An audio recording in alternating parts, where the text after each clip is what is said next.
Normally, inserting the key to start will not trigger any alarm.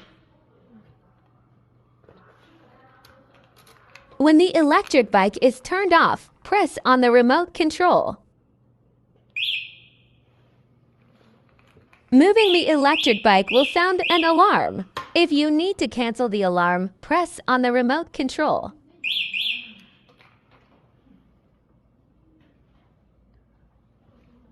Press on the remote control and the alarm will sound immediately. If you need to cancel the alarm, press on the remote control. Press on the remote control. The electric bike will make a sound and the throttle display will light up.